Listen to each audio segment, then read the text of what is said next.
went to the theater in Farmingdale by the airport.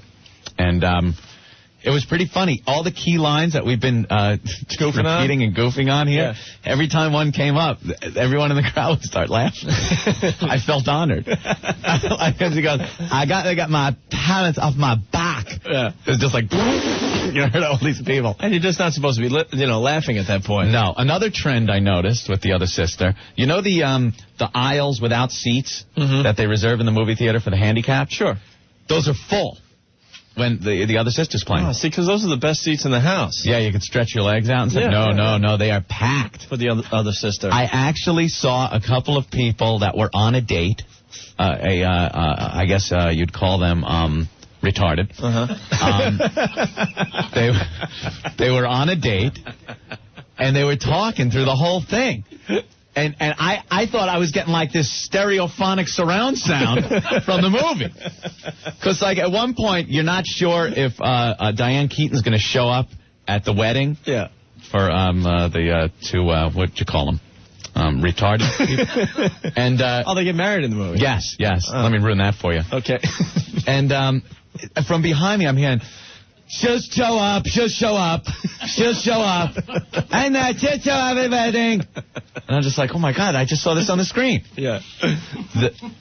The sex scene, hysterical. Yeah? Hysterical. Why is it hysterical? Well, I didn't know how far they were going to go. Because they finally decided to do it on Thanksgiving. Because Thanksgiving is a special day. So they go, they're at the guy's apartment.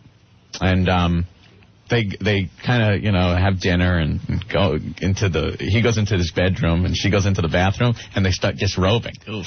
Now, I'm watching. This is going on until they're in their underwear. She's like, you look nice naked. And she's wearing these big white bloomers, this huge industrial bra thing. But then they went into the bedroom, and that was it. They didn't show anymore. I was hoping for some steamy tard sex. They didn't show the retard sex? No, they didn't, Opie. All right. But it was a lovely movie. Jen shed a little tear. Did she really? Yeah, I knew she would. It was there was some sensitive little moments in there when the guy realized he didn't pass his little test at the school and she did, and he's in his doggy suit on the floor crying. Yeah, I was tearing up at that point too. Oh yeah. All right. Hey, before Ralph leaves, because he's got his coat on. Yeah. Ralph's a huge Black Crowes fan. So am I. Went to the Beacon on Saturday night. Want to say hi to everyone I met there, by the way. God, a lot of people love our show, man. Wow, can't figure that by the ratings. Yeah, you'd never know that. No, not at all. But man, they were reciting bits and everything. Pretty strange. How about that? Maybe they should get a diary or something. I don't know. But anyway, you saw the show, right, Ralph? I saw the first portion. Yeah. What the hell happened to Chris Robinson? Did he have the same outfit on Saturday that he had on Thursday? Was it like the hot pink? No, he didn't do the hot pink. He had like some kind of thing. He had some kind of real bright lime green top on, tight aqua blue stretch pants. Well, no shoes. In his defense, on Thursday night, somebody jumped up on stage during Blackberry, and he smacked him with the mic stand and really kicked his butt right off stage. What? And he said, "You better be ready to fight if you want to come on my stage." Really? So even though he's dressing like Rod Stewart, he isn't. Well, the point I'm trying to make, all of a sudden he's feminine. I've seen the Crowes, I don't know, at least 8 times. Well, according to him, always had like that hippie look. Yeah. And we all saw the beard and the bell bottoms, and he's just a dude out there that smoked a lot of dope before he went on stage. He had a glam, feminine thing happening at the Beacon, which I found just really strange. It's a phase. He's going through a phase. You see him strutting and moving his hips, and then. Oh, he always did that. Not like Saturday. Yeah, a little more exaggerated. Major exaggerated. A little swishy. Not that there's anything wrong with that. Well, the point I'm trying to make is he's obviously changed his complete style. Watch what you say, Hope. You'll end up in the paper. We'll get into that later. Your picture.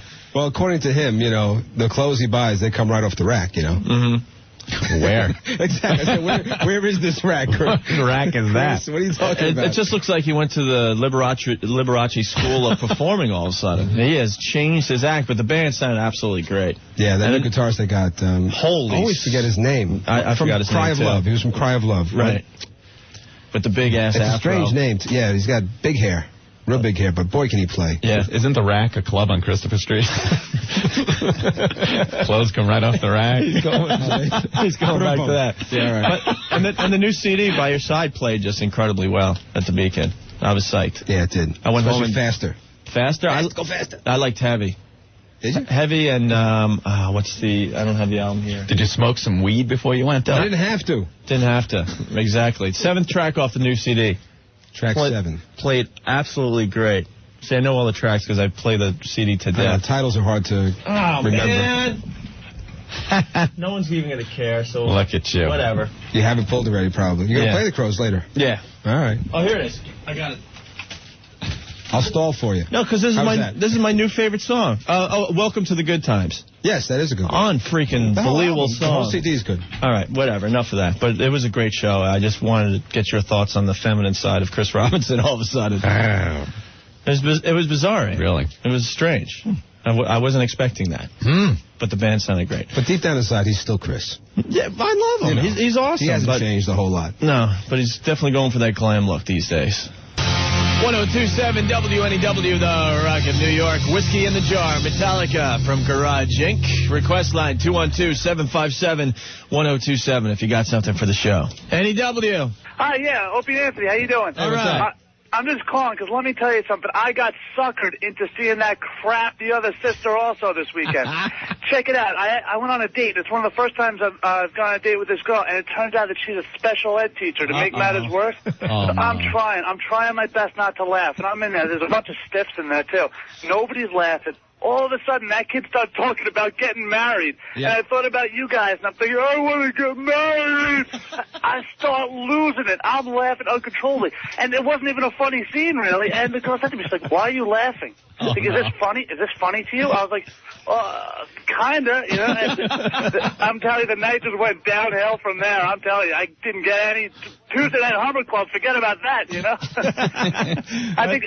I was waiting the whole time for Julia Lewis. Yeah. I was hoping that the jukebox would come on. She'd start kicking ass like in Natural Born Killers, but, you know, it never happened. Never happened. No, kind of a different role. Yeah. So, I don't know. Just want to let you guys know what I thought of it. Well, what do you think of the movie? Do you give it 2 thumbs up?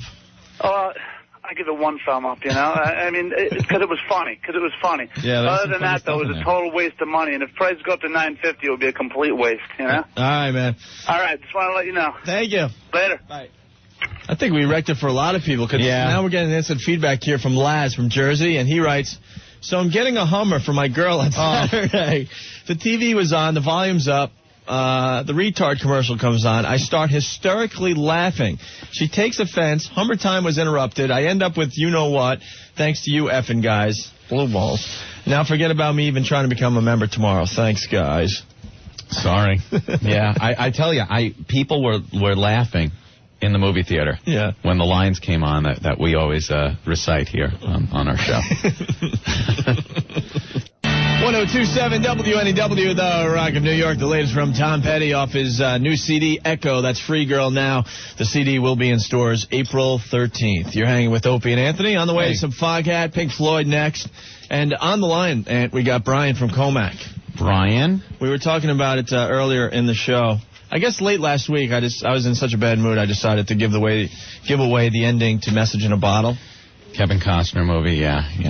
And I just want to save a lot of the guys a trip to the movie theater, knowing that the chicks would drag them to the theater, because it's been labeled a chick flick. Right. So I went on the air and just told everyone that Kevin Costner dies at the end of the movie.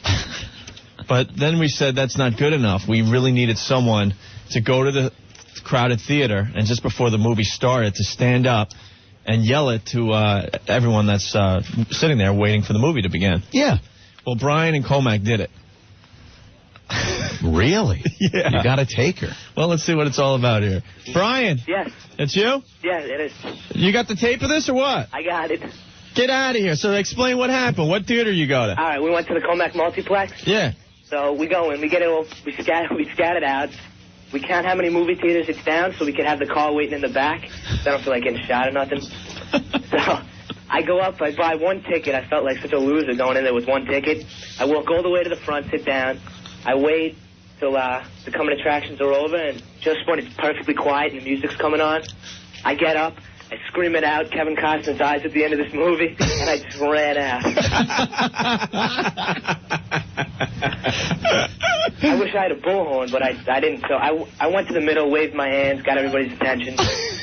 Screamed. So what did they do? I don't know. Like everybody was like looking around, like what the hell's going on? Yeah. And then I just ran. I Wow. don't want to stick around. I went out the back door. That's funny. And then what? You had the getaway car and you guys took off? Took off. We almost got in an accident leaving too. You gotta watch out. Going so fast. And you taped it? We taped it. All right, let's hear the tape. All right, hold on. Showtime. Lights going out. Movie's coming on. Here we go. Here we go, mother. Can I have everybody's attention, please? Kevin Costner dies at the end of this movie. Thank you.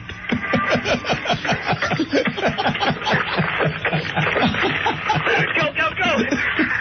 Oh, my God! Go! You got it? You lunatic. That's awesome. We got to hang out with you, man. I've been listening to you guys since the beginning, man. The Cuban song, all that. Yeah. I love it. Cool. Hey, Brian, you're the man. Thanks, dude. You'll have to do it again next chick movie that comes out. I'll do it. Give me a bullhorn. Yeah, definitely. We'll get you, Bullhorn. We'll get you all set up next time. No problem. Because you definitely have the balls to do it. Mike Spratt was driving the getaway car. All right, thanks, guys. Getaway car. Well, thanks a lot for helping our show out. No problem. All right, man. Later. There's Brian, everyone. That's great. Look at him. He's a go-getter. That's awesome. Absolutely awesome. We're looking for more people to participate in our show. Yeah. And Brian took it upon himself. He picked up on something we were doing, and he did it. One of our foot soldiers. 1027 WNEW, the Rock of New York. Latest from Collective Soul. That's Run off their CD, Dosage. It's Opie and Anthony on the way, Foghat. And we'll do a track from the Black Crowes' latest CD for all the people that went to the shows this past weekend at the Beacon. Hey. I just loved it. It was one of the loudest shows, though, I've seen in recent years. My ears were ringing. I think we're until just this morning. Getting a little older, and it bothers you a little more. I don't know. A lot of When people. you were in your teens and stuff, you didn't care. I used to go to that, what was that place? The Long Island Arena in Comac. Go see bands play there. Yeah, Molly Hatchet's playing with Skinner. And just, you didn't care. You're right by the PA, just getting blown out. Didn't matter. I don't know. I went to the show Saturday, and now it's like, I need earplugs. Well, even late last night, I'm just hearing. Yeah. I thought it was the middle of summer because I felt like I was listening to crickets and stuff in my ears. Yeah, I can't take the volume like I used to. Oh man, but it's bad. I need the TV on at night all the time because if it's too quiet in the room, that's all I hear. It's like I got two seashells, two big conchs near my head. What? Conch shells. Oh, conchs. Like, what the hell have you been up to? Nothing worse than having two big smelly conchs by your head. Oh, well. Opie, are you gearing up? For what? Y2K? Oh, yeah, I'm just freaking out about it. I'm reading in the paper a couple of senators, Chris Dodd and Robert Bennett, are saying that it's going to be catastrophic. Y2K. Of course, the year 2000 rolls around. Computers can't identify it as 2000, so it reverts back to what it knows, 1900, and everything just screws up. Right. Planes fall out of the sky, Opie, because air traffic control isn't working. The computers on board the planes don't work. The banks won't work. You can't get your money. It'll be anarchy. Well, how much money you need for a day or two? Oh, a day or two. It's gonna crash everything. A couple days before the year 2000, I'll take out a couple $100. It'll be fine. That's what everyone says. Go to the grocery store a week before. What's they say happen? Stock up on canned goods. Stock up like you were stocking up for a huge storm, they say, or even like nuclear holocaust. Why? How does the food get to the United States or to your supermarket? In a truck. So what's going to be the problem? You need to stock up on food. You won't be able to buy it. You won't have money. People won't have cash. They won't have the banks. The registers won't work in the supermarkets. It's going to be a huge catastrophe, Opie. You don't believe it? Neither do I. Not really. Not really. I mean, what's the Chinese New Year? What is that now? The year of the hare. It's over, 4,000 though, right? Yeah, something like that. Well, how did they handle their Y2K? Their Y24. With their abacus. Didn't their abacuses screw up? Well, I was watching like Meet the Press and stuff this weekend. Yeah, I do watch those programs. I know it's a surprise that Opie and Anthony try to get some intelligence in their lives, but They were talking about the threat of nuclear war with the Y2K. Yes. And one of the senators said, a likely scenario is if we needed to launch a nuclear attack, when the Y2K, the year 2000 hits, they won't be able to. Oh, because some people are saying they'll just launch indiscriminately. No, they said the odds of that happening are so slim it's not even worth talking about. But the other is true. If for some reason they need to launch some rockets New Year's Eve 2000, that could be a problem. For a little Dick Clark display. We're going to launch a few nuclear warheads for you. Oh, damn, they didn't work. You know? I don't know. That'd be a perfect time for another country to attack us. Yeah, because we would think it was a glitch. Yeah. So I would look out for a nuclear attack. Okay. Although there's nobody really left to attack us. I don't know, man. The Russians are gone. No, I miss the Soviet Union. Haven't you seen 60 Minutes and stuff and what's going on with the nuclear warheads and Russia? Yeah, but they're so broken up over there. They don't know where their missiles are anymore. Yeah, but what's one or two? They lob them over. It's nothing. And they say the guys that guard them, they're so poor they don't have shoes or nothing. The odds are they could take a bribe and sell them. Or they're selling them off to the Arabs. Well, you know what it is? It's very touchy, but you're not getting that whole... See, I miss when we had the Soviet Union. It was this united thing we could all hate and be afraid of. Remember, there was always this constant looming of a nuclear war that we lived under? God, I miss that. That fear was kind of fun in a weird, strange way. And I think it brought us all together as a country, Opie. See, maybe that's why there's so much bickering in our borders these days. You know? It's because we don't have a common enemy like the Soviet Union to hate anymore. There was always remember Uncle Ronnie used to get and make his speeches? The evil empire. Well, the bombing starts in 5 minutes. Don't you miss that? Yeah, I do. The Ruskies. Not at all. Because, we have the Chinese, okay. They're a superpower and they have the bomb, but their rockets suck. You know? We launch a missile. And then they, light the fuse and the big wooden stick missile goes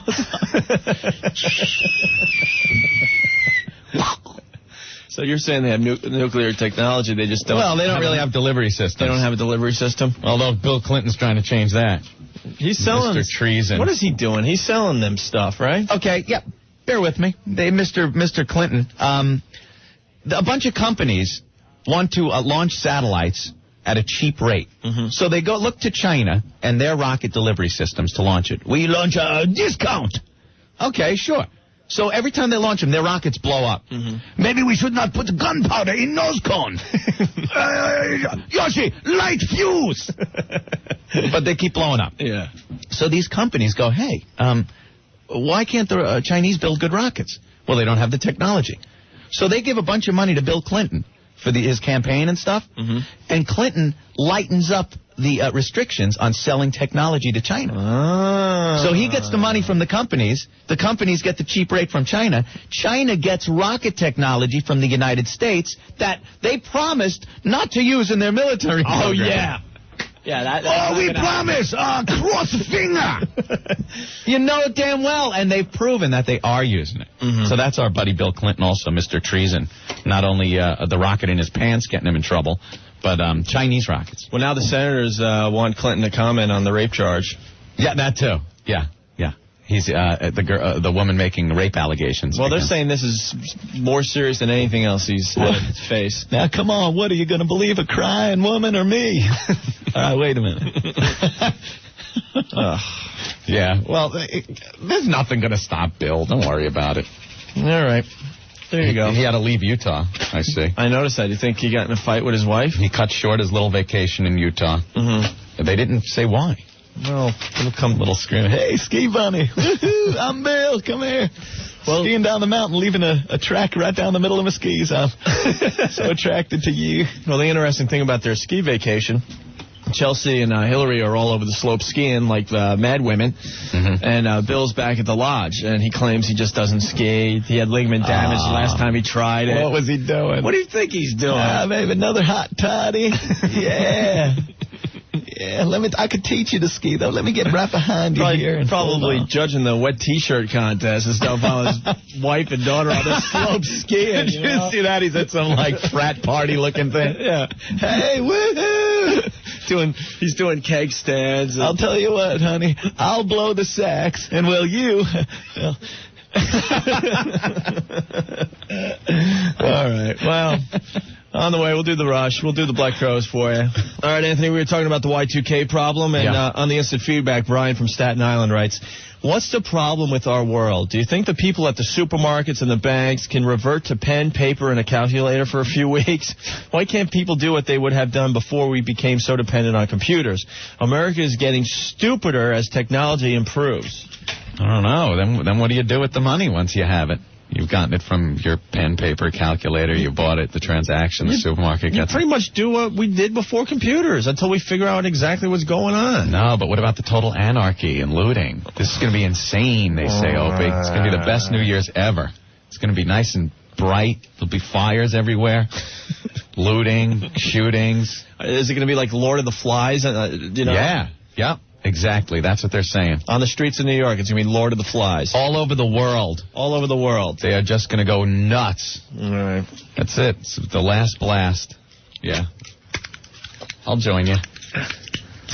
1027 WNEW, the Rock of New York. Rush, Free Will from Permanent Wave.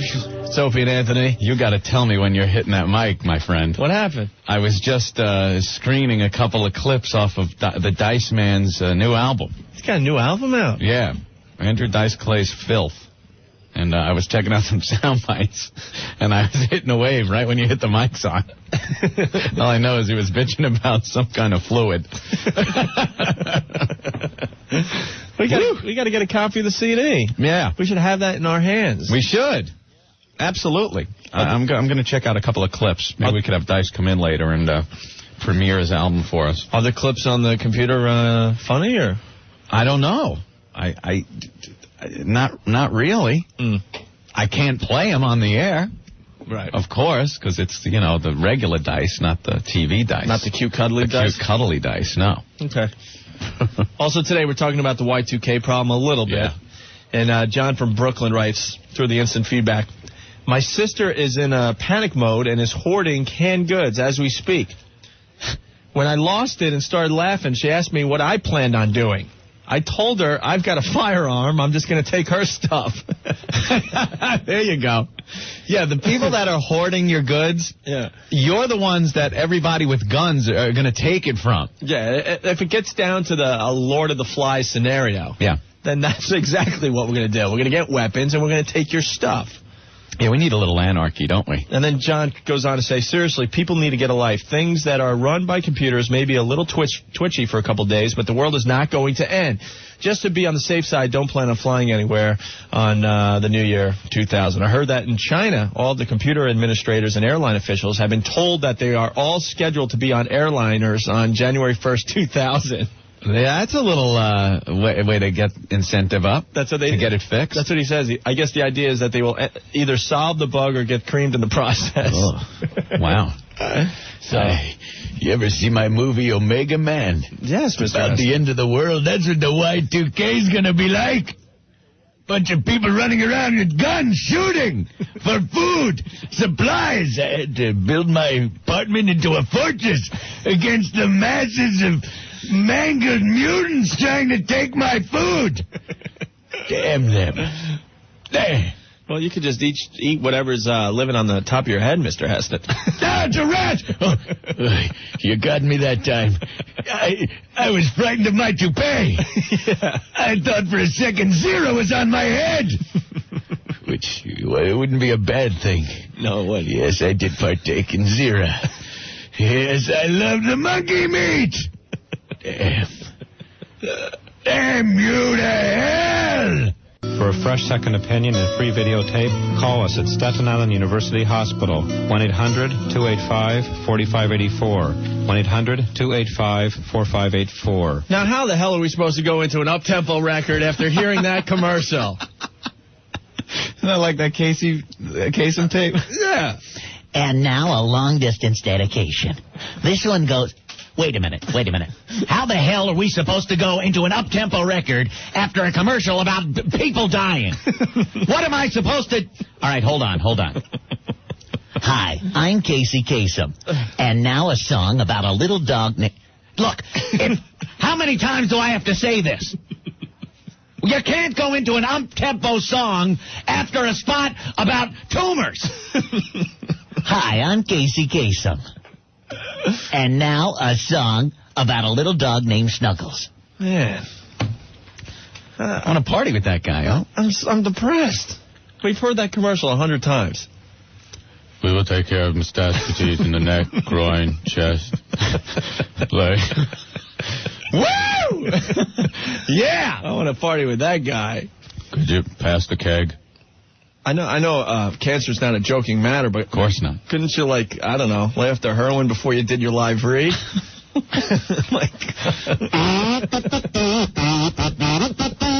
Come, get lasers. Radioactive seed implantment. Chemo. I guess there's no way to need that get guy. The message you out, need that guy, Opie. What are you looking for? Come on. I don't know. Major surgery. We'll cut your lungs out. No. We will treat cancers in the neck, chest, with radioactive seed implant treatment. You know, you don't want happy, fun songs. I guess you made your point, Anthony. Thank you. All right. Time to go into an up-tempo record. The Rock of New York, 102.7 WNEW, David Bowie. It's Opie and Anthony on the way. Some Jimi Hendrix, and I think we could sneak some Nirvana in as well. Stick around. And you thought you were having a bad day. What? This is the sickest thing I've ever read in my life. Not ever, but... California, a motorist was killed when an airborne cow smashed through the windshield of his pickup truck, striking him in the head Thursday. Come on, really? California Highway Patrol said that a 750-pound, 1.5-year-old heifer wandered onto a road during a stormy weather last Wednesday. A 1983 Mercedes-Benz traveling north on the road hit the animal, sending it hurling into the air and into the path of the Toyota pickup, which was traveling south. The cow fell through the windshield and killed the driver, who, by the way, was wearing a seatbelt. Not that matters at that point, when a cow comes through your windshield. And they interviewed the officer that was on the scene. This is about as freaky an accident as you can imagine. God, you got to get to the pearly gates and protest a little bit for that one. You think? Well, what do you do in your life or a past life where the good Lord deems it reasonable that a cow flies through your windshield snuffing out your life? I don't know, man. Think about it. You're in heaven. You're the man, though. I don't know. You have to... You're like the man. Yeah, treat it like a man. Now, what am I, the coyote from the Roadrunner? What is that? I mean, you get up to heaven, you're like, all right, God, what's the deal with the cow? Well, when you die, you might as well go in style. That's not style. That's silly. Just imagine the conversations you could have sitting around the heavens bar there drinking with your pals. Style is a hail of gunfire as you're parachuting down into a city to recapture your village or something. Yeah. Maybe perishing in the giant wheels of a combine. No, I don't know. That's not style. That's silly. That's a goof story that radio people talk about. You're all of a sudden the joke, you know? Yeah. You gotta get up there and go, come on, cow? Yeah. Come on. That's worse than the guy with the pipe that went through his windshield on Long Island. That's horrible. That's just insane. See? But this is no less insane. It's just got more of a silly twist to it because it's a cow. True. Oh, gee, thanks, God. Thank you for a cow through my windshield. Appreciate it. What do you think when you see that coming at you? I don't know. You try to duck? Turn on your wipers? What's the last thing that goes through your head? The horns.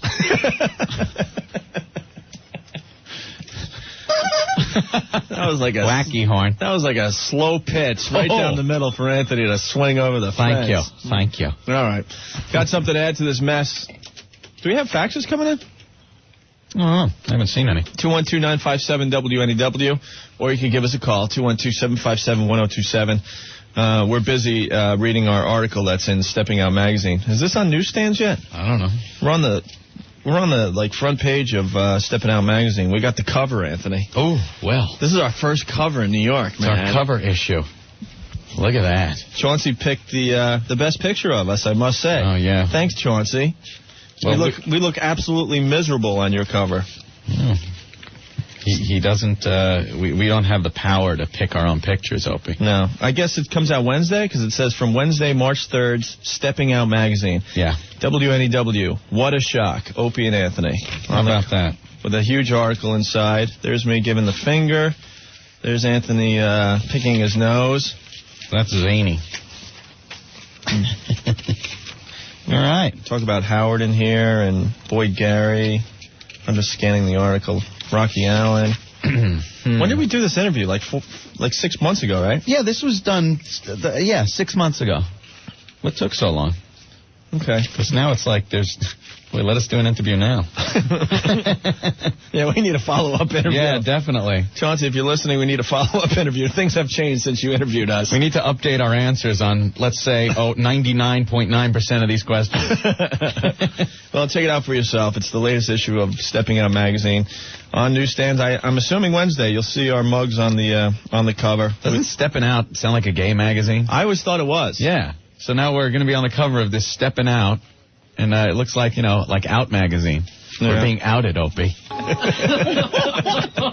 We're previewing the new Dice CD. Oh, this is funny stuff. Off mic, because... Not the way it's meant to be funny. We haven't found a clip yet that we can even put on the radio. It's horrible. 1027 WNEW, the Rock of New York. That's the band Indigenous and the song Now That You're Gone. It's Opie and Anthony. Quickly got to read Steve's instant email here. He's, I'm assuming, the owner of Amazing Heroes in Union, New Jersey. Guys, I thought you would like to know that the wedding of Popeye and Olive comic is due in stores this Wednesday. I just got my invoice, and comic stores should have them then. They did the press release a little early. It couldn't hurt comic stores to let people know. I have your show on in the store every day. Keep up the great work. All right. Of course, we're all over that Popeye and Olive Oil getting married thing. Yeah, boy, we talked about that a while ago. Steve, if you are listening in your store, send us a copy. Yeah, we'll have to read some excerpts from that. Yeah, we'll get Popeye in to read from the issue where they get married, all right? I wonder if the honeymoon is in there. Oh, that's the part I want to hear. I want to see what about any pusky. I want to see what that's all about. Cool. Someone's trying to get us in trouble because we used the word pusky on the radio. Yeah, I didn't know that was an offense. I didn't know it was one of the words you couldn't use on the air. Mm-hmm. Pusky. Was that word part of George Carlin's words you can't use? Let me think. On the air? No. And pusky. No, you can say pusky. No. But we have another complaint to the FCC over the word pusky. People have to get lives. It's called a life. Look into it, please. Thank you. Hey, we got a brand new audience here. All the people heading home from work. We got to play Brian's call from earlier. That was a good thing he did. We like when people get involved in the show and do little ideas that we might come up with here in the show. Opie revealed the ending of the Kevin Costner movie, Message in a Bottle, saying that Kevin Costner indeed dies at the end of this movie, hoping to keep women from dragging their poor guys to this chick flick. Exactly. And it worked from some of the emails we're getting. Yeah, it seemed to work. So then we wanted to go a step further. We were asking all the listeners out there if someone was brave enough to go to a movie theater this past weekend and just before the movie started to stand up and give away the ending of the movie while everyone's sitting there getting ready and psyched for the movie. Youch. 1027 WNEW, the Rock of New York, with whole celebrity skin. It's Opie and Anthony. Hello. Thanks for joining us today. We appreciate it. We're in a much better mood today. Yes, we are. Indeed. So, Anthony, do you think Leonardo DiCaprio is a fag? I don't actually like the terminology you're using, Opie. I use it in a loving way. I think Leonardo DiCaprio... All right. I'll be politically correct. Anthony, do you think Leonardo DiCaprio is a pickle smuggler? Oh, but do you want your picture in the paper next to the grease man? What? And Imus? All right. Do you think Leonardo DiCaprio is a butler?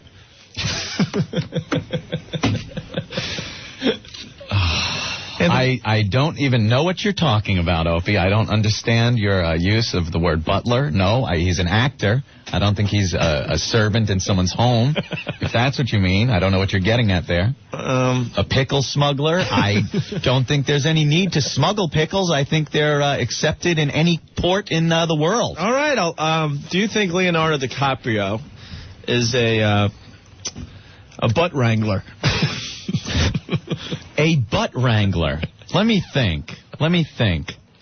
Would that include riding horses to wrangle the butts? What is a butt wrangler, Opie? A butt pirate? A butt pirate. I don't... Check, please. I don't even know Anthony, what that means. Do you think Leonardo DiCaprio is a sword swallower? I remember seeing him at a very young age on television. I don't remember any circus footage of swallowing swords or anything of the sort. So I would say no. No. Are you trying to hint at something? I'm getting that you're not being very direct with these questions. Do you think... All right, I'll be direct. Do you think he sucks on the love stick? Well, I'm not sure what type of tree the love stick comes from. I've never heard of the love tree, so I'm not sure what the love stick is. Yeah. And whether he partakes in sucking of it, Opie. All right.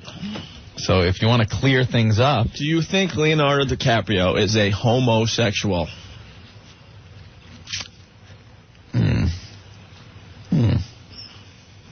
Oh, a gerbil jammer. Oh. Well, yeah. No, who am I to say what his sexual preference is? Well, there's a big story in the paper today, and I was just wondering. A big story in the paper. Yes, he was in his hotel in Thailand where he's filming a movie. Mm-hmm. This beautiful blonde girl comes in. And they describe her as a beautiful, buxom blonde. Yes. Comes in and starts taking her clothes off. Okay. Let's see. Let's do a little multiple choice and see what you would do. Well, okay.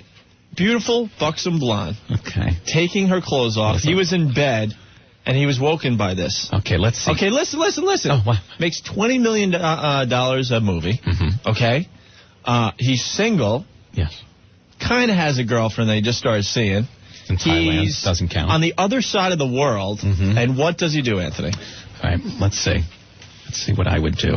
Let's see. A, jump on her and have wild, passionate sex. And no one will ever know. B, sit down, have a little chat, a couple of drinks, then jump on her, have wild, passionate sex. Can I add C? C, yes, you can add C. Make her make like the Titanic and go down. Yes. Okay, is that an option? Okay. Or D, let's see. Scream, call security, and have her removed. Yeah. Well, I know it's not C or D. Let's see, D. Yeah, I think that's a little odd. But he's the kind of guy I guess could get any girl he wants. But, I don't know. Security! He called security and had her removed. Mm-hmm. I would at least watch the script show for a little... Yeah. I mean, if she's naked, you know she doesn't have any weapons on her. Yeah. You could do a cavity search. Something, right? Yeah. You know, she's naked. I didn't even think of that. She's naked, so she doesn't have a weapon. So she's safe. He's kind of a guy, so, it's like he could fend her off if she just starts going at him with fists. Mm-hmm. And then you can even set up rules. Okay, you stay on that side. I'm going to put the chair here. You can't pass the chair. Yeah. And you sit on the bed and go, all right, dirty girl, now. Now, yeah, see that ice bucket? Take the cubes out of there. Now rub them on those nips. Yes. You're a dirty little girl, aren't you? It's the perverted Bob Ross, everyone. Yeah. Now I'm going to take my paintbrush, dip it in this alizarin crimson. I'm just going to paint up your ass now. That's good. Yeah. Now sit on the bedspread. Look at the pretty pattern that makes. Those are your happy little ass cheeks, aren't they? Now come over here. I'm just gonna load a lot of paint up on your bush. There we go. Just load a lot of paint up on there. This is my own special brand. Sort of. All right, no. What? I'm having fun. No. What? Like, I don't know how far to go, Opie. Look at Opie censoring me. Why don't you go upstairs with the friggin' suits? Go up with the suits if you're going to censor me, too, now. Look. For God's sake. My God. All right. I'm just trying to save you from having another picture in the Daily News next to Come on. the Grease Man, Don Imus, and Lauryn Hill. What? That was your statement that got me in trouble. Well, we'll talk about that next, I guess. Come on. What a surprise. I was barely awake. I'm having my first cup of coffee yesterday morning, and I'm turning the paper, and it's always scary to see our faces in the paper. It's even scary to see mine. Because we just know nothing good ever comes of that. Yeah, I know. When you see our pictures in the paper, you could be guaranteed that the story to follow is not pretty. Yeah, it's never under the headline, really cool guys. Fun and hijinks with the Opie and Anthony show. Raised $100,000 with their latest telethon. No, that just isn't it. It's usually bad. Even though we do never mind. Yeah, right. We do, though. We raise a lot of money for charities, but usually they don't care about that. They just want the dirt. That's all right. So now, when we talk about this next, will you be censoring me? Will you be? Shut up. Will you be censoring me? What? Shut up. What? I was in the middle of my Bob Ross bit. All right, I'm cut short. All right, go back. It's done now. Where am I going? Well, I thought you were going to, What if I've been doing this for a couple of years now? I think I got the swing of what I can and can't say. All right. Holy Jesus. I was just trying to save you from another quote that Hinckley was going to put in his column. I had no problem with my little quote. From Liberty Paint that his girlfriend D is in heat, and then I have an urge to suck his big hard. Wait, Opie. What are you saying? Now you're censoring me? Son of a gun. His big hard. Tonight when he gets home from work. Thank you, D. P.S. Please, I'm counting on you. You guys, long-time listener, love you. There you go. Message relayed. God, it's so hot. There's some stuff going on out there. You think Bill's driving off the road right now? Probably. That is just so speeding. Hot. That's it. Yeah. All right, should we play Name the Racist now? Hey, stop it. What? What are you talking about? Just a new game on the Opie and Anthony show.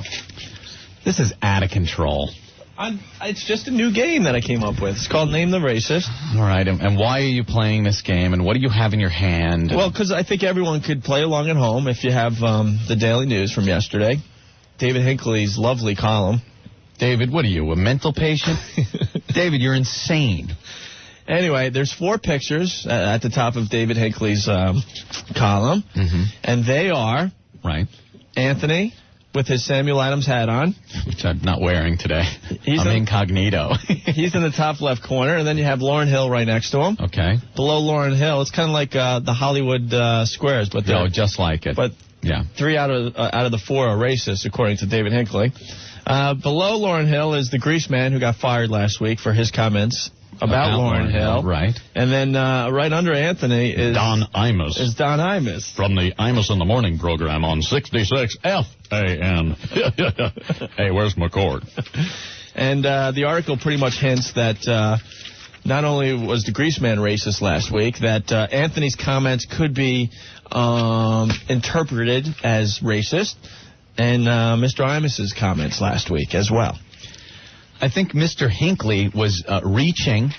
He saw an event that took place with the Grease Man and his comments, deplorable, and tried to put a local spin on it with local DJs, and he picks our show, and I guess Imus said something, I don't know, and tries to make a story of it. Yes. Tried to make an issue of it. He was definitely looking for a story. He got his facts all wrong. First of all, he says we were talking about Howling Monkey ale, and we weren't. We were talking about Steel Reserve malt liquor, the posters of which hang in Harlem are interpreted by some people as racist ads. They show 2 turtles humping. Now, we also had Howling Monkey ale in the studio. Yes. So I said, I don't see what is racist about a poster showing 2 humping monkeys, because I saw the Howling Monkey bottle, and we were talking about Howling Monkey beer and Steel Reserve malt liquor. Yeah. And then right after that, I said, I mean howling. See, look, I can't even say it now. I mean humping turtles. Yeah. You, in turn, turn around and make a joke of it like it was some kind of racist comment. I just said it was the most outrageous thing ever heard on an Opie and Anthony show. But if you were listening to the broadcast, I was obviously joking. It was a verbal faux pas. Yeah. That was just jumped on by Opie as some form of racist comment, which it wasn't even close to being. And then he picks up the ball, Hinckley, and writes it like it's some kind of a story. A huge issue, yeah. Like it's an issue. It's a... With everything else we did on our show last week, he picked up on that. Ixnay. I was like, whew. But it's... we dodged the bullet. He didn't even have his facts straight. No. None of them. And then I like his little closing line. He writes, he just gets a little uncomfortable when people born of privilege make jokes on the back of underprivileged people. Mr. Hinckley, I lived in my friggin' car for a while. I don't know where I'm getting lumped in with a group of people that are of privilege because of my color. I'm a white guy. Because you lump me in with a group of people that you deem privileged, that means I'm a privileged guy? I was born of privilege? I was pretty broke, Mr. Hinckley. I lived in my car for a while. I did not have a home, and I made something of myself so I could live a life and get to the point I am now. And you're still not privileged. Right. Thank you. I've seen your bed, man. Yeah. But to be lumped in with a group of people, it's the same thing, him saying that, as me lumping in somebody with a group of underprivileged people just because of their color. Mr. Hinckley. So if we could all just be individuals instead of being lumped into groups all the time, I think we'd do a lot better as a people together. Wow, this article really ticked you off, man. Well, he's an ass. He's an ass. He knew. All right, here's a big story in radio. Oh, I'm the radio columnist. I better come up with something. Let's see. I'll grab something here, grab something there. There we go. So he tries to make something of nothing. I wonder why he didn't put any of Howard's bits in there. A little afraid of Howard, are you, Mr. Hinckley? Or maybe it's because, see, Mr. Howard uses character in his bits. See, you got to be more like Mr. Howard. I'll bring you over to Mr. Howard's office. You can talk to him. See, that's the trick. Mr. Howard uses character. But come on, Hinckley. What are you talking about? Funniest thing you've ever said, man. It's such a non-issue, that thing. If you're going to grab at anyone's slip of the tongue and write that in the paper that it could be a racist comment, we better all start holding our tongues. We better all start walking around with speechwriters so we can talk like the president, not understand a word they say. Or Alan Greenspan, even. Or better. Alan Greenspan. You ever notice how politicians talk? They when they're asked a simple question, hey, what do you think about this? And they're, well, given the latitude of the situational climate in the... You know why they say that? So every word is written by a speechwriter, so it cannot be interpreted or twisted any other way. So they talk like robot idiots. It's going to get to that point where every human being walking the face of the earth has to have a speechwriter, or else, oops, I said the wrong thing. You're fired!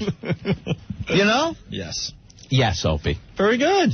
That's my statement on my fun little picture in the Daily News, Mr. Hinckley. And you know what? It was still funny as hell. See, you got to be more like Mr. Howard. Use character. Anyway, what were you saying about Alice in Wonderland? Because we're kind of on this subject a little bit here. Yeah, there's things like that just blow by. I don't know. Alice in Wonderland. Watching it last night. I couldn't watch it. Well, Martin Short with a big head. Jen wanted to watch it. It was a little disturbing. Yeah, it was just like, I don't like him with a medium-sized head. I didn't want to see him with a big head. Well, Jen kind of wanted to watch it. Was it good, honestly? I was playing Half-Life. I have no clue. But I saw a couple of scenes. There was one scene where she's in the rabbit's house, and she drinks the little potion and grows to this huge size. And 2 Irish guys come over to the rabbit, and they're trying to figure out how to get the big Alice out of the house. Well, one of the Irish guys is calling the other Patty, which is a derogatory term to Irish. And at one point, one pulls out a flask, and the other one grabs it and takes a drink. I mean, that is, if you want to really pick at things, is degrading and derogatory towards Irish. But that's on TV. I see Star Jones this morning on The View. She's mentioning how bikers are being discriminated against in some restaurants because of their leather and hats and tats and chains. And she says, well, let me tell you, if I walk into a restaurant, I'm not going to sit next to a biker like that with all that big jacket and stuff. And I'm thinking to myself, now what if you turn around to Star Jones and say, if I walk into a restaurant and I see a black gentleman wearing big baggy pants, I'm not going to sit next to him. She'd freak out. Of course you would. Yeah. Well, hypocrisy. Hypocrisy running rampant. All over this lovely nation of ours, but all right. We got to get it together, people. But you like making fun of the Irish, right? Well, who doesn't? Oh, but okay, good. You scared me there. I thought you were like, you know. And then I see the other one. Who's the comedian on that show? I use the term loosely. She's not a comedian. Joy Behar. Joy Behar. She's talking about they had a story about some Hispanic kid who at 12 years old started having a beard mustache, and the school made him shave. And there's some kind of a thing going on where in Hispanic communities, shaving at 15 is like this groundbreaking thing. So she turns around and goes, well, in Italian families, the girls have the same rule. Yeah. That's just funny. I'm sorry. Now, you could twist it around. You could twist it around, though, saying, come on, it's an Italian slam. Yeah. But where's the outcry? You know what I mean? What can I say? Just pointing out some hypocrisies. All right, Earl. Thank you. That's about the little Daily News article. That's how I feel. Earl, do you like Anthony's picture in the... Isn't that good, Earl? Thanks. Guess me and you can't hang out anymore, Earl. Isn't it cute? I wish. God, look how old Imus is, though. Yeah, what are you talking about? I didn't realize how old he was. Yeah. Do they count the wrinkles on his face to see how old he is? What? Yeah, I don't think I'm wearing my big WFAN bandana around my neck. Do I got it on in that one? No, you don't. I got my big dopey cowboy hat on? No, you don't have the goofy cowboy hat. You got that stupid jean jacket on, though. I don't know why I've got to be lumped in with the likes of Anthony from your show. Yeah, and the grease man there. Imus in the morning. 66. We have you on so much, and you just don't add anything to our show, ever. I'll do a Imus in the morning time check. Okay. It's 6:05, 5 minutes after the hour, 6 o'clock. Imus in the morning.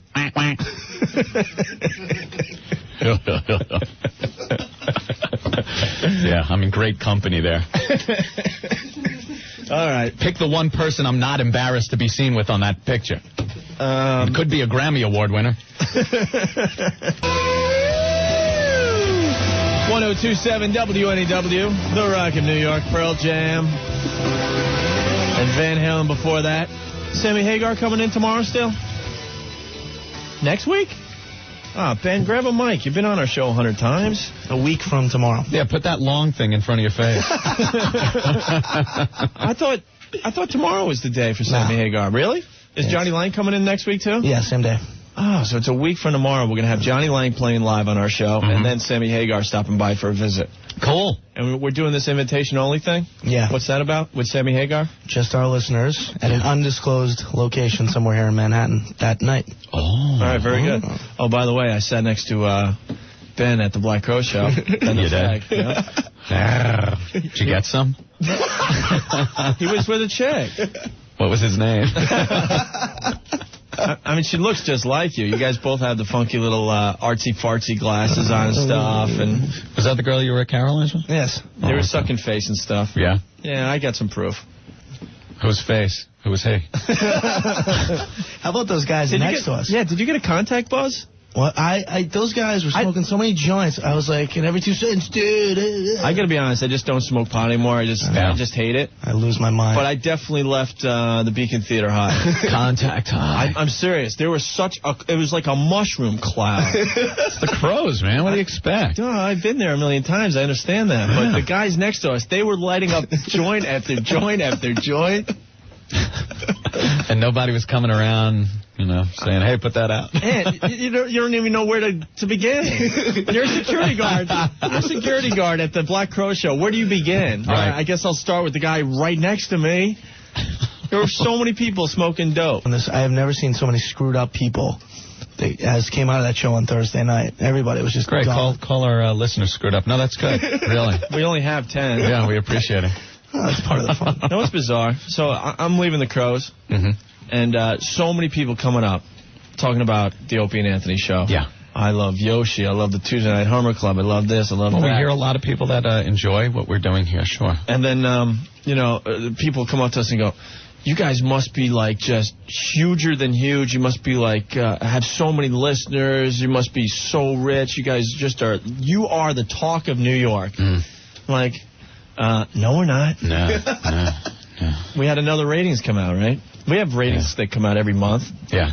You're not supposed to pay attention to them, though. You only pay attention to the ones that come out every 3 months. Oh, yeah. No one really pays attention around here. No one cares. Every month. So yeah, sure. The latest ratings came out, and we can't BS anymore. We're not even on the chart. It's ridiculous. Our show, that is supposed to be this big, huge, talk of the town thing, is not even listed. It's so bad. Yeah. I don't understand. And then we'll go to the phones and people go, no, this has got to be impossible. No, we know they're there. We know the listeners are there. I could plunk down a phone. No, man. Me and all my friends, we all listen to you. Everyone at work listens to you. I've told 100 people and they're listening to you. It's not showing up. We know they're listening. Maybe we need a commercial. Maybe we need one of those sporty commercials. Maybe we need Terry Garr. You think? Yeah, we need Terry Garr. I listen to NEW. It's such a great station. You know those commercials she does? You think we need a wacky little commercial to We need the our commercial show? with Terry Garr when she was hot. 30 years ago. Now it's like Grandma doing... Did you ever see the episode of the original Star Trek she was on? Yes. She was a babe. What happened? All of a sudden, it's like Terry Garr's mom. Yeah. I don't want her, promoting our station or our show. And I walked into the deli, and it was on, and in the hair salon, and it was on, and everybody's listening. It's just so great. Shut up! Yeah. Know what I'm going to do? We need a commercial for our show. Yeah. Obviously. Or we're going to simply be out of New York. That's obvious. How many more months do you think we honestly have left? I don't know. If you had to guess. We've been here 8.5 months. We still have no ratings. None whatsoever. Matter of fact, the ratings have gone down since we've been on the air. I don't know. And with all these people, we go to the Lone Show Brewery in Garden City. There's 700 people just losing it. Doesn't make sense. I don't know. What do we do? Well, we need to start promoting the show. A commercial? I'm thinking of maybe gaining 100 pounds. Yeah. And I'll get a big, huge boom box. And I'll, dance goofy in front of a brick wall, like that old commercial. Really? Remember that one? I certainly do. What station was that for? Was that for NEW? No. Was it? It was. It was for NEW? We were the station that had the big fat guy with the boombox? Oh, my Lord. Excuse me. Yeah. Don Imus here. I have an idea for a commercial. Okay. See, you stand in front of a wall. Yeah. Actually, you're behind the wall. Yeah. And you got chainsaws. And you cut a big hole. And you step out and go, if we weren't so bad, we wouldn't be so good. So we used for NBC. That seemed to work for you guys. Yeah, it was great. Yeah. Me and Howard, Soupy. Yeah. Wolfman. Yeah. BB, right. What? Who? And then you step out and you go, NBC. We weren't so bad, we wouldn't be so good. Maybe we could get Mayor Koch to dance for us for our radio station. You see him dancing with the dot head at the deli? I believe you mean an Indian gentleman. Whatever. Yes. Those commercials are good with the kid with the sunglasses. Opie's gunning for a picture in the Daily News. What? Using terminology like that. So I don't know. I guess maybe we could get like a wacky, like goofy billboard where, like, you know, like I'll have like I'll have a pie and I'll smash in your face and they'll take the picture and they'll say something like, listen to the two wacky DJs. Two wacky DJs. Hey, maybe we'll do a promotion where we live up on a billboard until our ratings go up. That's zine-tasterifical. I don't feel like dying up there. I'm sorry. Maybe I'll change my name to Styx Franklin. Or we could be the what's his name, Roger and Claire show? Yeah. What's his name? We'll start singing about the monkey. I had a little monkey. Maybe we could just be wacky. I don't know. What do you do? We come on here, we can do what we do every day, and see what happens. To be honest with you guys, guys, they throw our asses out, they throw us out. What do we do? To be honest with you guys, for the last 8.5 months, Anthony and I could have done just music marathons over and over again and not even tried to entertain you guys with, like, stupid comments and character voices and putting a ton of phone calls on the air and getting an audience participating in the show. Yeah, we could have just, We could have just segged records and done music marathons for the last 8 months. We probably would have had better ratings than we have right now. Like some other people do. Why? What? It's just like some other people. This lady... You know why we don't have ratings? Uh-oh, here it comes. Here they come. All right, what's your name? It's Robin. All right, Robin, go ahead. Go ahead. Well, a couple weeks ago, the Arbitron people called me and asked me if I wanted to be in the ratings survey. Yeah. So I said yeah, because every time I like a radio show, it disappears in 2 weeks. Right. So I figured I could get my opinion out there. Yeah. I'm going to tell you why you have no ratings. Okay. The people who listen to you do not have time to fill out this ridiculously complicated survey. Is that the truth? If you have a job, if you have a life, you do not have time for this. Uh-oh. They sent it to me. You have to write down when you listen to the radio every single day, the exact time, the station, every time you change the station. If you skip a day out of the survey becomes invalid. If you don't postmark it by midnight on the certain date, the survey becomes invalid. So, of course, I tried to keep this thing up, and I just could not do it. Oh, we could have used you. We could have used you, trust me. I feel terrible about it, guys, but everybody I know listens to you, but I'm telling you, if you don't sit in your house all day doing absolutely nothing, you cannot be part of the Arbitron survey. That is a racist statement, ma'am. I'm gonna report you to Hinckley in his column.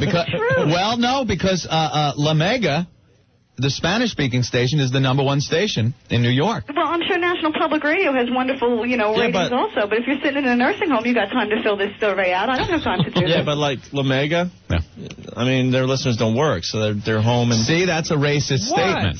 What? That is what this woman is implying. I'm totally not. I'm just saying that the people you appeal to who are young and who have, like, interest in the world and work to do and lives to lead can't fill this thing out, man. It's just too complicated. Right. It's too much Is it wasted true? time. Well, God, we could have used it. I would like to think it's that, but there's the Howard factor, though. Yeah, that kind of blows everything out of the water. Howard's ratings are so huge that if what you're saying is true, then we would have had at least a blip on the screen. Yeah, but you've heard some of the people who listen to Howard. They think they're related to him. They're totally obsessed. Right. So, I don't know. The guy that does the reports in the tunnel have... See, I brainwash him, Robin. That's what I do.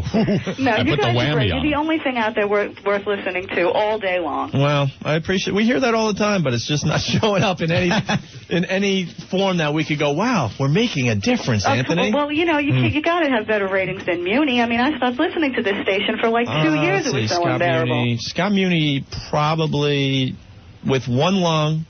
and using the oxygen tank in between words, had better ratings than Anthony and I. There's no justice in the world. I'm totally serious. People, you guys should have marches for yourselves through the streets. Right. When Scott was doing his last days before we came to town, he definitely had more of an audience than we have right now. Yeah. And then it shows you who has time to fill out these surveys. On paper.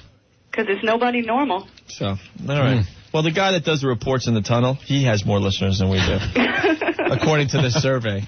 Well, maybe there's something screwy with the survey. All right. Left lane will be closed between midnight and 2 a.m. Thank you for listening. Hang in there, guys. And we will. Yeah. There's nothing else we can do. Thank you. You're welcome. All right. Bye-bye. So, figure we'd let you guys know that we suck and have no ratings. That's all right. Well, just keep going, though, until they say see ya. There's nothing else we can do. So we just keep doing the the show we've been doing. There you go. All right. I know people are enjoying it. Yes. For how I hear long? it. Who knows? I hear it. Trust me, we're not begging or nothing. We just, We're not begging or anything, but Jesus. We'll be just fine. We know that. All right. Want to get some Floyd on the air? We'll do Floyd. What? What happened? I thought you usually give me a choice. Oh, what's wrong with Floyd? Nothing, but you usually give me a choice. All right, you could hear either Floyd or the Pretenders. All right, Floyd. It was a no-brainer. That's why I didn't give you the second choice. No, sure. Censor me again. All right, it's Opie and Anthony. Tom from New Jersey writes, if you want more people to listen, offer them free cigarettes. It will work. Hey, it's NEW's Cigarette Weekend, giving away free cigarettes all weekend long. I don't think we could do that. Well, those damn things are so expensive, it just may work. All right, now the really boring cancer doctor will intro the next song. Hello. I am from Staten Island University Hospital. We treat cancers of the neck, chest, leg, groin, head, brain with radioactive seed implantment. And to get you up for this procedure, here is Run Like Hell from Pink Floyd. Do you have a metastasis of the neck? A melanoma, carcinoma, any kind of oma? You may need laser surgery on your forehead, eyebrows, nose, lip, chest, neck, head, or ass. Come to our hospital. We will take it out with the latest methods.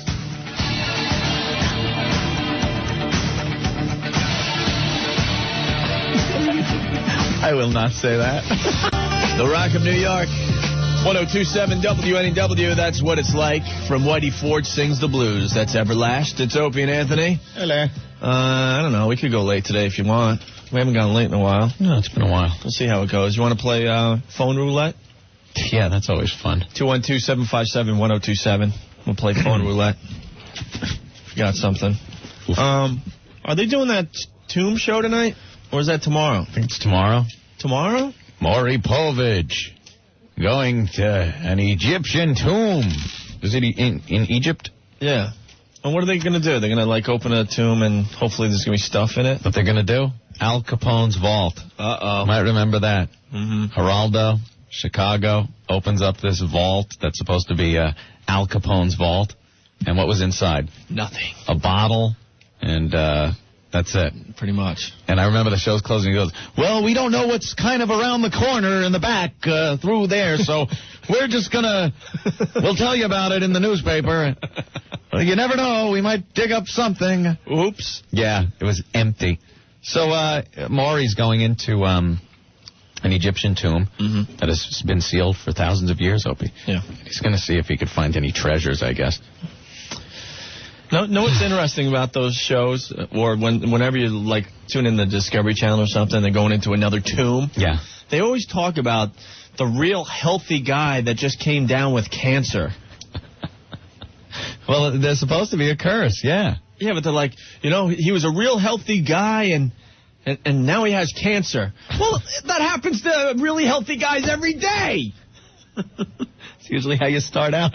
Yeah, you start healthy, all of a sudden you get cancer. But they make it like he just so happened to get cancer because he was in the tomb, and he was healthy only last week. Well, I don't know. I always find that's ridiculous. Yeah. All right, so, I'm going to watch Raw's War tonight then, I guess. I was bummed last night. I went to watch Sunday night Heat there, and wrestling, and their satellite was down. So they just had audio going for the first half hour, and they replayed last week's. Oh, really? Yeah, I might have missed, a fisting match! Anal intruder match! I was talking to some really big wrestling fans. Yeah. They thought that was really, really funny last week. Well, they'll go for anything now. Yeah, well, the deal is, it was last week on Raw. Yeah. Raw's War. They had Kane, and who was... Kane and The Undertaker. Oh, that's right, The Undertaker. Will head to the ring in an Inferno match. And the match was, Vince. the person loses when he's lit on fire. Engulfed in flames. Engulfed in flames. And Vince McMahon, he just suggests these matches, and the wrestlers, no matter what, will agree to anything. Yeah. So we took it a step further and said, can you imagine if Vince McMahon said, Rock, Stone Cold, you guys are going to be in a fisting match. An anal rape match. Right. All right, Vince, you bring him on. I'll whoop his ass. Doesn't anyone else find that a little strange that they'll admit that, they'll agree to anything? That is weird. All right, in the ring is going to be Ken Shamrock and Mankind in a Hummer match. The loser must give a Hummer to the opponent. All right, Vince. Have a nice day. Look, I'll give a Hummer to Shamrock if I lose. It's just hysterical. They're out of control. Well, Monday's a tough night for TV because I have to watch Raw's War. Yeah. But then I have to watch the Tom Green show on MTV. Yeah. We got to support him because his show is it's very hysterical. funny. It's out there, but it's funny as hell. Well, you can. I finally saw the soccer one, by the way. That was funny. Yeah. That you were talking about last week. He was bringing out a boombox onto the soccer field. Like little kids are playing soccer, and he's blasting what, like... and he's running around the field. Interrupting the game, kicking the ball. The refs are trying to kick him off the field. And he was just annoying as hell. Obnoxious. It's so funny, man. Great show. You can watch Raw and tape the show. Oh, yeah. Oh, wait a minute. That's right. What am I, crazy? We're talking about Opie and his VCR. Yeah, it's just a nightmare. You have to be watching the show that is on TV to tape something, Opie? Pretty much, yeah. Why don't you go to Radio Shack? Get yourself some cables and splitters and switches. I'll figure it out, man. I'll figure it out. Opie's got the Y2K problem in his house already. It's every electrical thing. Did you get the problem fixed with your PlayStation where you don't have to screw with wires? Oh, yeah, I figured that out finally. Oh, well, good. Yeah. Almost done with Tomb Raider. Are you? I'm in London. How much longer do you think you got? Antarctica to go. Honestly, I'll be done. I should be done this time next week. Very good. Because I've upped my playing to 10 hours a day. 10 hours a day. Oh, good. No, just kidding. I was so pissed off this weekend about the Hinckley column that I was on Half-Life for upwards of 8 to 10 hours a day. Mm-hmm. Just going crazy. Getting some aggression out. Oh, aggression's like crazy. Everybody in front of me was Hinckley. Yeah. Double barrels. It's great. Crossbow. I loved it. Hi, NEW. Hello. NEW. This is what we call phone roulette. NEW. Okay, that was a good one. Is that what that is? Hi, NEW. NEW. You're on the air. You're on the air. Please turn your radio down, sir. Okay. This is all right. 2 for 2. Hi, NEW. Hello? Hey, there's a live person. All right, what's up? Who's the Tomb Raider addict? What? Who else is the Tomb Raider addict? That's Opie. That's Opie? I'm addicted to that thing. Which one's he playing? 3. 3? Oh, I'm still on 2. Still on 2. You know, I didn't I didn't play 1 or 2. I hope he went right to 3. I went right to 3, and the guy, as I'm buying the game, he started laughing at me. He goes, "You're nuts," because I didn't know any of the moves. Nothing. I just went with it. My wife hates it because I come home from work and I hop on the Tomb Raider. Yeah, they don't like that. That's not what they consider quality time. No. Well, you got to get your wife involved. Like Sandy is my co-pilot. Oh, yeah? Yeah, she'll run upstairs on the computer, get, I don't think she enjoys that as much as you. No, you make it out. I swear we could call her. Really? I don't think so either. No, I swear to God. Swear to God, she's into it. She'll run upstairs if I get stuck, and she'll find like a walkthrough page and get some hints and stuff for me. So I guess you're not playing enough. You've got to piss her off. No. You got to play. Yeah, you're definitely not playing enough. Yeah, you're not playing enough. Are you up at 3:30 in the morning? No. See? No, he's not playing enough. No, he's not. It's obvious. And the wife's yelling, "Come to bed!" No, you know. One more. I'll pause it. I gotta get to a safe spot. No. Yeah. That's the truth. But what you gotta do is I sat through Rosie today. I sat through X-Files last night. I'm in. Oh, the trade-off? Yeah, you gotta do little trade-offs. Yeah, that's true. I've never really been into. You know what's weird? When I do watch X-Files, I love the show, but I just can't be bothered.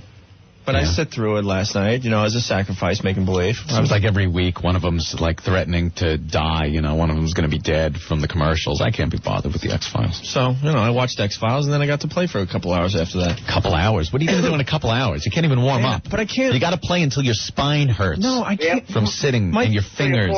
My thumbs hurt. My thumbs are... How's your thumbs, man? They get all cramped. Yeah, they're all like chewed. I lost like 5 layers on my left thumb. I come to bed and Jen freaks out because my feet are ice cold because no circulation has gone to my feet because I've been sitting so long. So I go up to bed and it's like I'm walking like I need braces. I need like those cripple kid braces. My legs are like I. Do you walk like a newborn calf? Yeah. Up to bed like a brand newborn moose. My legs. For me, it's like sex, After that, I just want to go to sleep, so. Yeah, it's really. I hear you. It's really. I had my 3 hours of Tomb Raider. It's time for bed. I must say, Tomb Raider 3 got me through this winter. Oh, those really boring weekends where it was just rainy and snowy and just crap. Man, I forgot all about it. I would just play for like 6 to 8 hours at a clip. Hey, during the day, do you have a problem with screen glare? Yeah. Yeah. On my TV, you mean? Yeah. Well, TV. That's cute. Well, my monitor seems to get a lot of screen glare during the day because I got too many windows around it. Sure. And, boy, you're playing Half-Life. I'm just getting nailed by people in these dark corners. I can't see them. I got to fix that. I think I got to build... I have to build myself a box. Jen will love that. I'm going to build a box in the house that I can put all my stuff in and, close it. Pressurized door. No screen glare. So you don't interrupt playing Tomb Raider. That's why I don't play much before work because of that problem. The glare is just a pain in the neck. Yeah. Yeah, I don't play till after. In fact, I'm all the way home. I'm going to go hit the Tomb Raider now. All right, man. Hey, I'll catch you later. Good talking to you guys. You guys are great. Hey, thanks. Hey, Opie. Yeah. Woo-hoo. All right. I was on drugs back then. Heavily medicated. All right. I don't know. I think we got a little more show left in this. Yeah, sure. 1027 WNEW, the Rock in New York. That's the band Train and Free. It's Opie and Anthony. Hey, man. I think that's about it, huh? You have anything else to add to this mess today? No, not till tomorrow. All right. Hummer Tuesday. Yes, we got to play Stephen Lynch's song that he made for the Tuesday Night Hummer Club. His Hummer song. Matt from Cold Spring Harbor writes, do you guys think that learning to drive at night on a busy highway with a neon green sign taped to the back of your car that says learning to drive is stupid, or is it just me? I witnessed this the other night and was wondering your opinion. You guys are great. Keep it up, Matt. A neon light that said learning to drive. Yeah. A neon green sign taped to the back of the car. That's kind of embarrassing. It really is. Oof. Might as well just write, I am a dork. Yeah. Well, learning to drive kind of sucks. It is pretty rough, and people do pressure you. But you don't need the pressure of a sign on the back. My dad taught me. Yeah? I got my learner's permit, and he goes, okay, you got your permit. Jump in the car. Not even start in, a parking lot or something. No, I'm driving home from motor vehicle. 4-lane highway, not exaggerating. Jump right in. And then we get down the side street. I took this turn way too fast and almost got into a huge head-on collision where he was freaking out. I'm like, Dad, why are you going so fast? Because I never drove before. Oh, stop. You should know not to go that fast, even if you haven't driven. And I'm talking 15. Get the learner's permit. 15? Yeah, 15. I had a car by 15. I know. Well, you were a California dude for a while. Learned on a doom buggy at 12. No. I was shifting. You sound privileged. Yeah, that was my privileged upbringing. See, you were privileged. That's all we had was the doom buggy. Hi, NEW. Hi, what's the website address? For what? For your website. Well, thought he was reading our mind. Well, most of our... Yeah, we were just checking out pictures of Sable naked. I could give you that website. Sure. www.latestwrestlingnews.com. There's some great pictures of Sable naked. We're going to have Triple H and China in a feel-up Sable match. What's your website? It's just through the WNEW website right now. Yeah. Oh, what is that, just WNEW.com? That's it. Yeah, we have pictures of Tara up there, and that's about it right now. Oh, okay. I believe. We're still looking for a challenger for Tara. Thus far, no one has come forward. I try, but I don't think I have what it takes. All right, man. Well, yeah, that's it for now. But we're going to start adding a lot more pictures and clips from our show and stuff. So yeah, all kinds of things to get us in trouble. We're going to start building it finally. Sounds good. All right, but just go to the WNEW website and click on our pictures. Go from there. All right, thanks. All right, man. Bye-bye. Yeah, those sable pics are pretty hot. Hi, NEW. Hi, how you doing? All right. This Opie or Anthony? Both, yeah. You're on the air. Oh, boy, isn't that fun? Don't say how you a guys bad doing? word. I just wanted to call. You guys are talking about nobody listening to you. I listen to you all the time on the road. Well, you guys are great. Well, we hear that all the time, but as far as ratings go, it's pretty much being proven that no one is listening to our radio show. I agree with the woman that was on the show earlier who was saying how those things can be a pain in the butt. Yeah. Yeah. Yeah, because I belong to the NFO. I fill those things out all the time. Uh-huh. And you do have to sit down and take a lot of time with them. Well, it's just frustrating because, honestly, for the last 8.5 months out, Ant and I could have got the lead out, done something really stupid, like music marathons over and over again. Yeah, you were saying. And we would probably have more listeners right now. And that's pathetic because if it comes down to that, I have no desire to do radio. No desire. If I had to sit here and just sing songs and say, hey, I'm getting the lead out. Huh? You know? I think your chat's pretty good. You guys got some good stuff going on. Yeah, we're having fun. It's good. You're sitting in the car. You sit there. You have a good laugh. You know, it takes the boredom out of driving around. Right. Well, cool, man. I appreciate it. Well, Thank you. Maybe our luck will change. You never know. Why, are they thinking of taking you off the air? No, I wouldn't say that.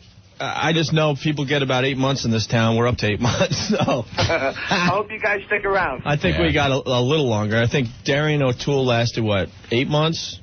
I thought it was a year. I don't think she didn't make a year. No? Oh, 8 months. Oh, and Bonaducci, I don't think he made a year. And we're heading. No wonder. And we're heading toward 9 months. So you figure it out. I hope you guys stick around. Hey, thanks, man. I'll call back. All right. Adios. Bye. One more call and we're out of here. All right. How about that one? Hi, NEW. Yeah, guys, what's up with this rating deal? What do you mean? What's that? What do you mean? Oh, who am I talking to? Opie and Anthony. What's up? What's up? Hey. I just heard about you guys from down in Virginia. Really? I moved up here from Virginia probably about 2 months ago. Yeah? And before I came back up, I'd lived in Connecticut all my life. Before I came back up, somebody said, yeah, there's a replacement for Howard on the radio. Uh-oh. And I was crushed. I've been a fan of Howard all my life. No, we're at this station, he's at that, and we do different shifts, so. Shifts, you said. That's what I said. Yeah, I heard. I think that's what I heard. Yeah. What? Kind of sounded like we do different. Oh, no. We don't want any slips of the tongue misinterpreted on this show to maybe be added to a daily news column. All right, man. No, All we're right, just going to keep pushing forward, and we'll see what happens. Oh, I got family coming up from Virginia. Don't worry about it. All right, man. Hey, Anthony, long live the Italians. Hey, Paisan, huh? Hey, Paisan. There you go. Thank you. My brethren.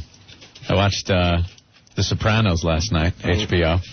That's a great show, man. I haven't checked it out yet. Some Italian groups getting a little PO'd at it because it's kind of, picking up on that stereotype of Italian gangsters.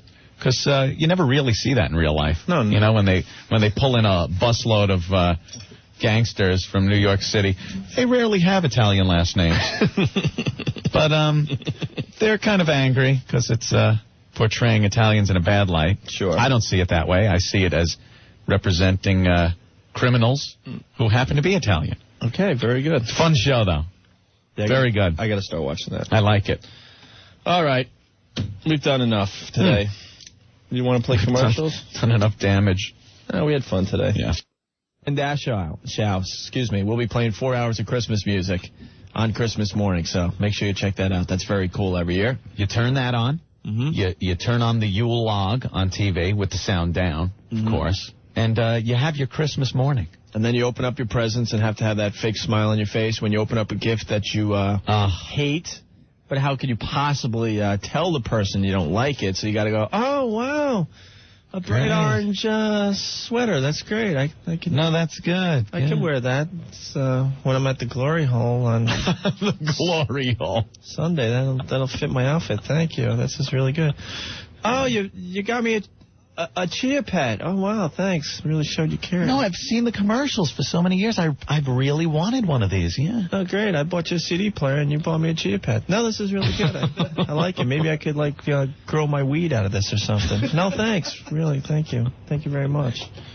Appreciate it.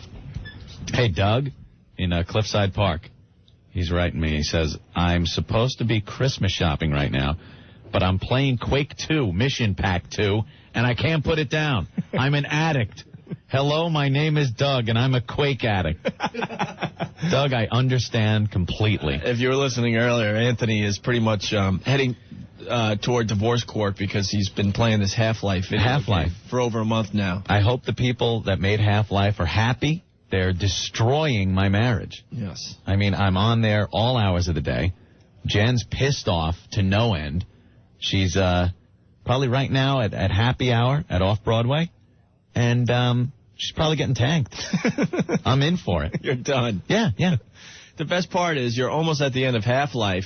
Yeah. And some a-hole. Oh, a-hole, you'd be nice. This guy's great. FedEx is another game for you that's just as wild as Half-Life. He FedExes it to me like my marriage can't end fast enough. Quick, get him this. More gas for the fire.